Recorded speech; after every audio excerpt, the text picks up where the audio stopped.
Howdy and welcome back to the workshop. In today's episode, we're going to be digging into an ambitious project that I'm very excited about. I'm re-recording this intro because we're a couple months into the future now from where the project initially started back in September when my friend Zane Dvorak came out to visit. Zane's a great bladesmith and he's really good at forging. He does a lot of interesting stuff like that. And so I figured a project that involved lots of forging would be a fun one for us to start together. So naturally it couldn't be any normal knife, so we decided to make up a couple of integral hatchets, kind of an S-wing style, not a punched eye like traditional, but rather to have a tang that comes down out of the head, making it a little bit more bladesmithy rather than blacksmithy style. We're going to get started with a 13-layer billet, and while it might be 13 individual layers that you'll see after it's forge welded together, there's actually more brighter 15920 steel in there than there is 1080. The reason for that is I want to offset it later on with some darker 1080 and get a little bit more variability in the pattern than just straight even 50-50. I want it to look more interesting than that. So we're going to start off with a nice big stack up, get it forge welded together and drawn out. We're going to draw it out nice and thin to try and get our layer count up as quickly as possible by being able to do a big, thick second stack.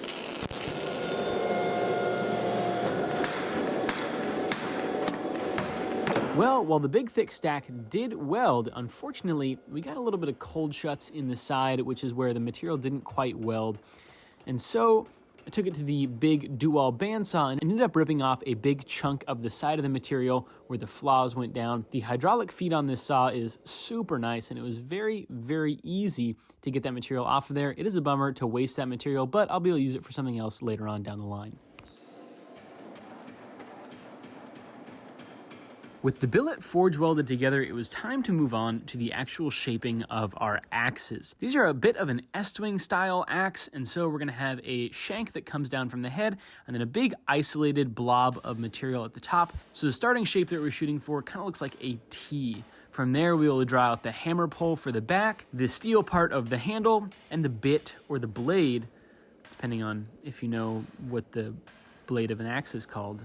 It's a bit for the front. After that, it's just a lot of moving the material around to get the shapes that we want, kind of how we forge knives, real similar process. Only because this is such a funky shape, we did lots of work in the vise with top tools to get the shapes that we actually wanted. That's not usually something that we have to do a ton in knife work. Sometimes I do it on integral knives, but most of the time I don't do very much work in the vise at all.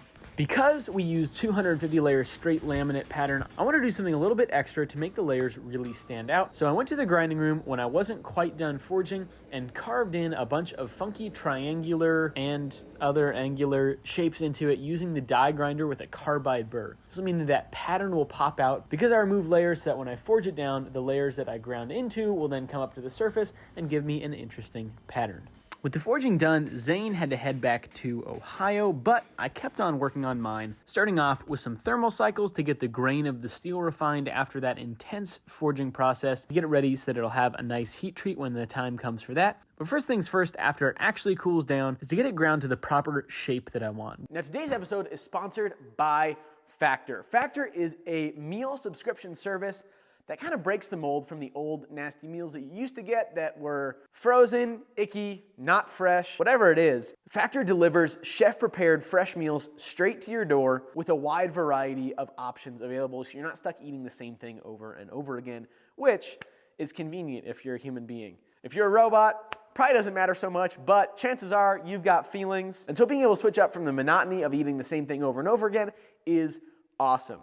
Now, they have all sorts of different options available like Chef's Choice, vegan, vegetarian, calorie smart, all sorts of stuff to fit the needs of your specific diet. Now, they not only have delicious meals available, but they also have things like smoothies and protein shakes and stuff like that, which are all super tasty and again, never frozen. So if you guys are interested in trying out these meals, please go to factor75.com and use code WillStelter50 for 50% off your first Factor box. And the link is in the description down below. Thank you very much, Factor, for sponsoring today's episode. With that, let's hop back on in. With the pretty heat treat grinding done, it was time to quench it, which means that I brought it up to 475 degrees Fahrenheit and then quenched it in Parks 50 quench oil. It was a very tight fit, but it did in fact work out. And after that, I tempered it at 400 degrees Fahrenheit for two 2-hour-long cycles and then moved on to doing my final stock removal. I started off getting the rough forge scale off of the side with a angle grinder, and then moved on to cleaning everything up on the belt sander. I had to clean up the profile, I had to clean up the tang, I had to clean up absolutely everything because I didn't want any decarb, which is the material on the outside during forging that bleeds off carbon. I didn't want that anywhere on my piece because it makes the etching go a lot worse. And so it needs to be nice and clean and crispy if I want it to look good after etch.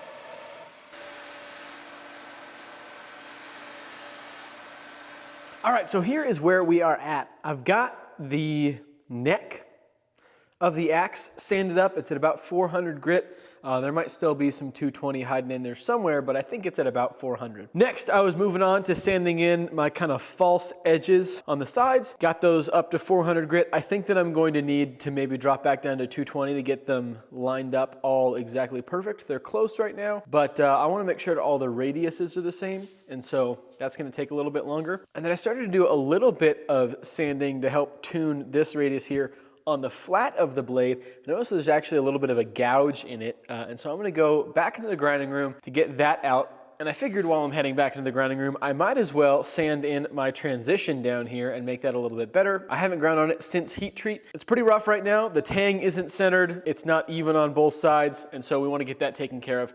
Before I do that, I should probably give some attention to the dog leg in the tang here. That is not healthy. So we're going to get that bent out straight.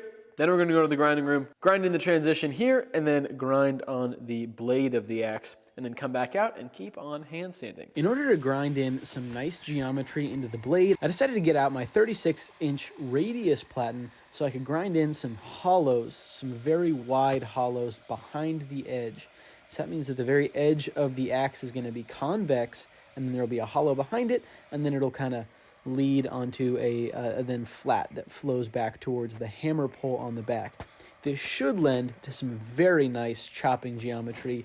It won't be quite as good for splitting, but it will chop and cut quite a bit better than if it was just flat or convex. After grinding up the axe to as high of a grit as I could possibly get off of the belt grinder and disc sander, it was time to move on to hand sanding. I came off the grinder at 400 grit in most places, but that wasn't necessarily super even in places like on the neck and some of the other weird tight areas like the transitional places. It just wasn't possible to get up to a nice grit off the grinder, which means that I had quite a bit of hand sanding to do to get the lines that I wanted to be how I wanted them to be. This means that I started off mostly at 220 grit with hand sanding paper and then moved on to 400 grit. Paying close attention as I moved to try and get all of the complementary curves to look as nice as possible. I want all of my radiuses to look nice, so I have a bit of a theme with the curves and transitional lines.